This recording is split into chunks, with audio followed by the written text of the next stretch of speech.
Hello, boys and girls. This is Jason Baker with Short Sale Sync Software. Today we're calling our class Bank of America 401. About a month and a half ago, or middle of April, when Bank of America changed all of their process internally inside of Equator, they started asking for all this new weird stuff.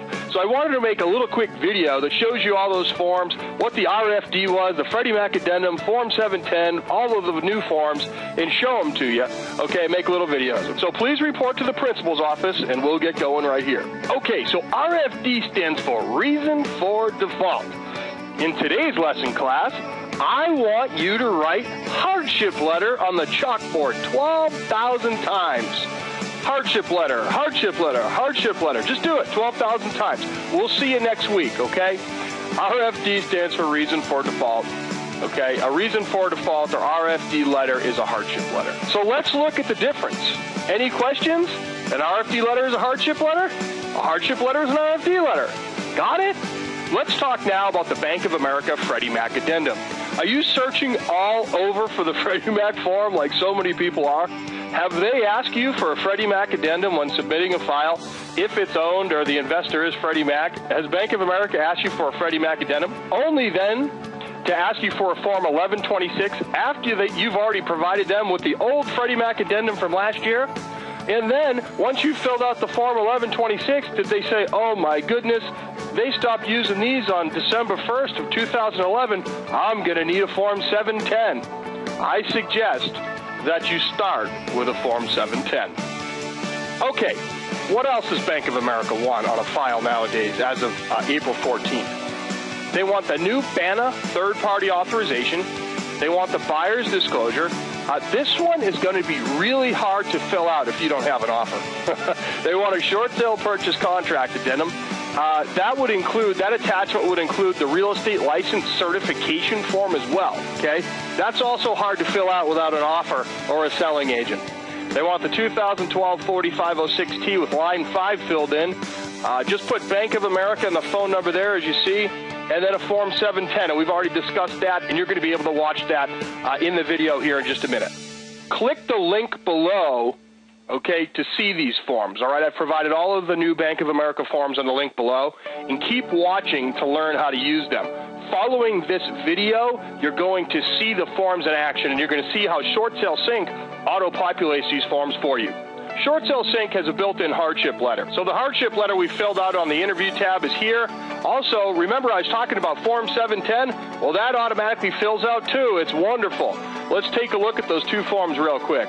Here's the Form 710, okay? Short Sale Sync automatically fills out all the income and everything else. How you know it's a Form 710 is it says it right on the bottom, Fannie or Freddie. So if your loan's with Fannie or Freddie, make sure you're disclosing this form to your sellers. Okay, and as you can see, the system automatically generates a hardship letter that can be sent into the bank. So, RFD equals hardship letter.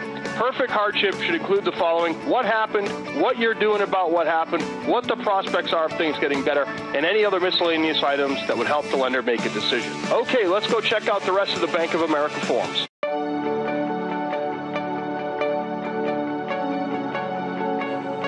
In this Short Sale Sync training segment, we're going to be covering the new Bank of America addendums, authorizations, and forms, where to find those in the system, and how to make them auto-populate correctly. The first thing you will need to do is enter the system and click on the Documents tab. From there, you'll need to go over here and start a new package. Let's call it B of A package. Save. So now you have your B of A package that, for instance, you may be sending off to the seller. Now you want to continue down to Bank Forms.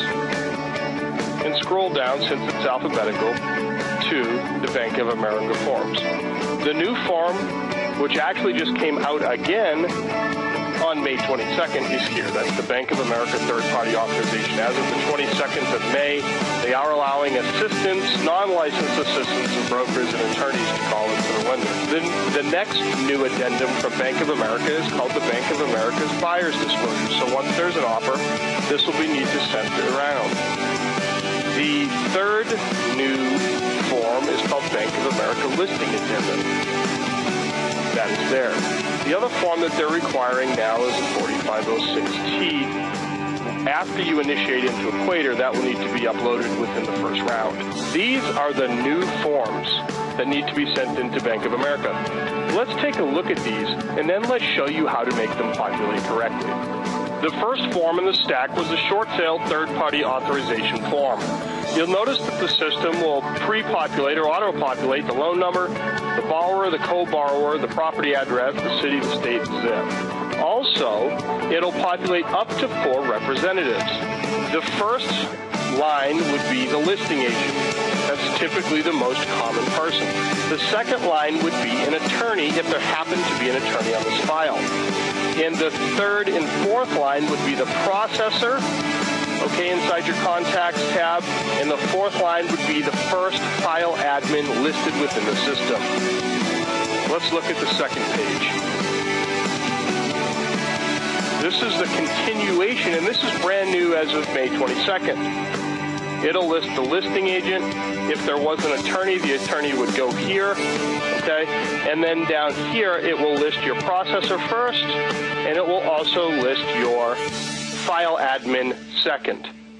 Now, if there is a listing agent chosen, or if there's a listing agent and there is not an attorney, it will say assistant for listing agent, okay? If there is an attorney, it will say assistant for the attorney. We're assuming that if you choose an attorney on this form, or there's an attorney inside of the contacts tab, we would assume that if there was an attorney, the attorney would only be there if they were negotiating the actual short sale. Let's continue on to the next page. Here you see the Bank of America buyer's acknowledgement. It'll put the property address in there, and this is going to need to be signed around. The short sale purchase contract addendum is here. This will need to be sent around. They will still need to fill in the dates, okay? And this varies from file to file, but the agents, when you send this to the agent, will need to fill that in. But it does populate the loan number, and the loan numbers, the sellers, and the buyer. The short sale purchase contract addendum is for the seller and a buyer. There's no information that needs to be stamped there. It just needs to be signed. However, when it does come to the short sale and the third attachment here, the short sale real estate licensing certification, you'll need to enter the date of the contract. However, it will put the address in there completely for the seller, with the seller's agent, with the buyer, and then also the buyer's agent. Also, it'll need to be signed. You'll need to enter the state license number and the date. So it populates all of the relevant information. Also, the 2012 4506T populates, and Bank of America will also need that at the file's inception. It'll stamp the seller, the co-seller, the co-applicant, socials, and the address.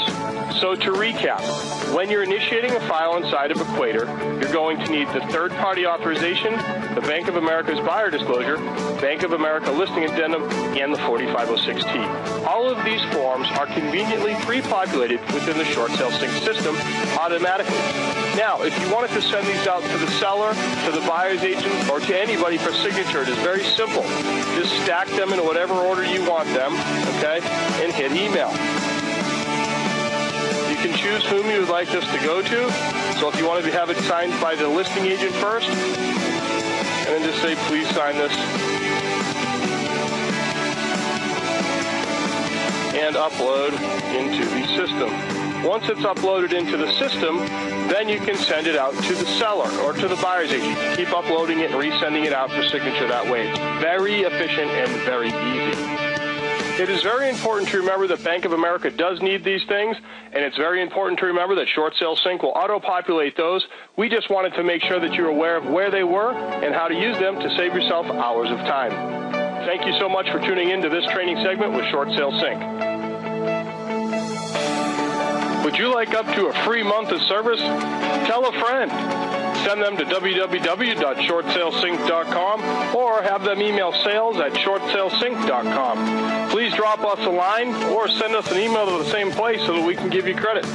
Make it a great day. Thank you for your business.